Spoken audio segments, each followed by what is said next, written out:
Stories from before the revolution. Previous episode. I was talking about brief encounters of the third kind. To paraphrase Spielberg in his movie about aliens and encountering Richard Dreyfuss and a few others. Truffaut is in the movie, the French director. So I mentioned the search by the police in Sinai at the Caribbean Hotel, bastards there, calling the police in, rats, informers, and then the money change in the Church of the Patriarchy, no less, on the hill, Tunira in Bucharest. Then losing the money to a fucking German driver who took the money, said, I'll bring you buy some things from the West and bring back, but he took something like $200 or so, I don't know, and brought back $5 worth, if that. Rules of the system, the laws made you very vulnerable and helpless in such. You couldn't say anything to anyone. Call the police. Don't do this again. Nothing else would happen.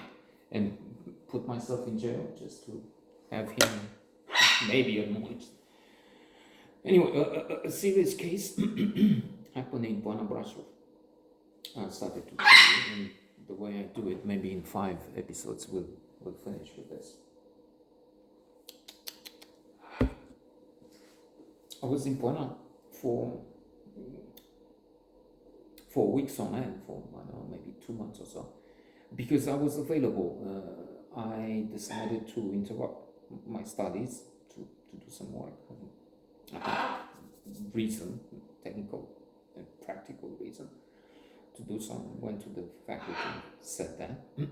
So, as such, I was available to do work anytime they wanted. Besides, I gave in previous episodes the reasons for doing this. So I could finish easily geology, geophysics. I was specialized in geophysics, but then they would send me to a place. They did eventually when I eventually graduated, finished 1990 in the summer, to Drobetatul Severin, a place on the Danube. Never worked a day in my life. Again, like in that joke, there's a joke. A man finds a genie, 3 wishes, rich, America. I don't want to work a day in my life again. Last wish. And it was back in Romania again. You can use it for other places in the sense that the communist regime would have this, and we can still see the effects, work mentality and so on. It could be in the south, Mediterranean, a different religion, La Dolce Vita, and northerners, Protestants, another ethic of work. But it's also, in this case, actually, the communist regime, no incentive to work. The communist regime, you work for the bastards, the more equal animals at the top. You didn't get anything. You didn't see any reason. Let's stop that.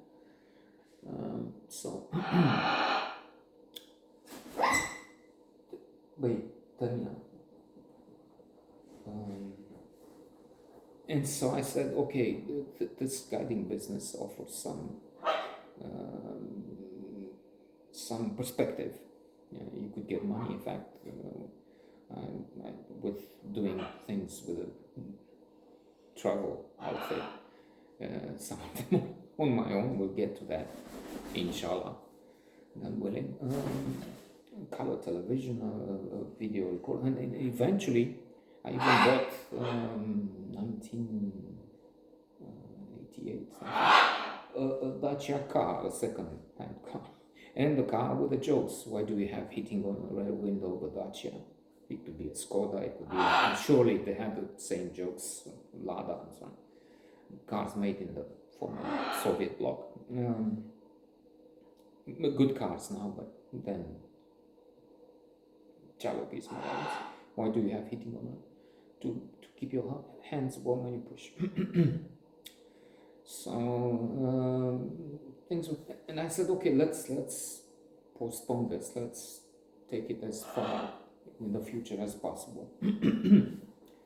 And so they sent me to Commie for the winter season for the skiing. I mentioned that I was with another lady at the teleferic we had on a group of people, large group, 90, 100 maybe, especially the peak Christmas, New Year's Eve, the winter holidays. And in the winter holidays for here, most of the other guides would be students, and they would be available only for the Christmas holiday. Well, there wasn't a Christmas holiday, but winter holidays between 20th of December and 5th of January, and then the students would have one starting the end of January, beginning of February. But I could do the whole spectrum. Only what happened, and that's combined with that, I would do, I said before, I didn't have the connections, I didn't have parents in the Politburo. And so the rules of the game for me would be, okay, you get something like a plum job. British, English, Americans, very, very, I had two groups of Americans, the whole thing, maybe more, for briefer periods. But then others would have them on a roll. In fact, the former Minister of Tourism and head of an important travel agency here, used to be, I don't know, I'm not up to date, maybe they merged, maybe it's not there anymore. And anyway, travel works differently now with outfits on the internet. A guy with a major furniture company, and many others. You met them on the road, and you would see they have these good things on a roll. So much so that they didn't make $1 million at the end of communism, beginning of capitalism, but really had funds, and they could use them, could invest them, and then now they're among the richest people in the land. But they had connections. One was caught with, had a story with hard currency. They told him not to do it again, but they didn't go to jail. They released and then working again. For me, it was, you do this with British, and then we know you make something. And then you do groups. Take them in the caves and have them eat your guts. No, but difficult. I mean, going on tangents as usual. I remember they gave me 2 buses with people from Israel, wonderful people. אני מדבר קצת עברית, ניפגש מחר בבוקר, נסיעה טובה, ברוכים הבאים לרומניה. I mean, I had a few hundred Hebrew words and knew some Jewish at one point. Taught me a lot. Maybe all I know, I used to know, because I'm forgetting the Hebrew and much else. But tough clients. I mean, they expect what they paid for. The British. Okay, we paid a lot. Service is not. We understand. We know you're not responsible. Easy going on you. With that, making you useless. I'm just joking. As a fellow in the hospitality business. And with those 2 buses, we arrived in Timișoara, where they fucked up the reservations, and I had to put 80 people or so. 2 buses. There was another a girl, overwhelmed, destroyed by this terrible accident. Uh, so I had to put 80 people in all the hotels they had there, five, I don't know, six, instead of the Continental, which was our thing, with a decent quality. We ended up in some shitholes in some places which were very dubious, and it was a massive breakdown of norms of everything because we didn't give them what people paid for, and was and once in a while they would give me, as I said, which was not a cakewalk. In that I mentioned in previous episode, I was the one to take people to the hospital.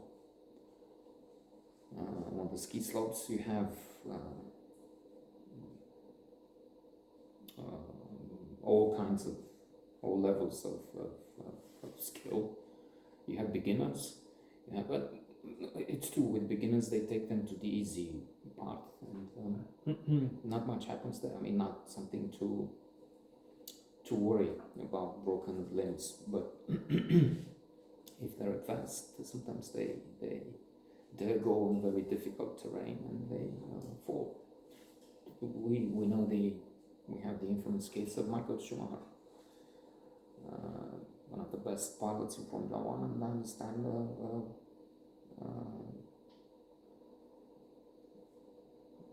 a very advanced, wonderful skier. And he had the accident, and then he went into a coma for years. And so, for serious stumble, we took them to the hospital. And I would talk with them, become friendly, too intimate. At one point, I had some sex in the sauna because the only place, and mind you, it was in the sauna in broad daylight. I mean, eventually with clients around. No, sometime near midnight or after, when it was out of use. So allegedly under key. So we'll get to what happened. If I know, because I don't really know what's behind the major, minor calamity that would take place.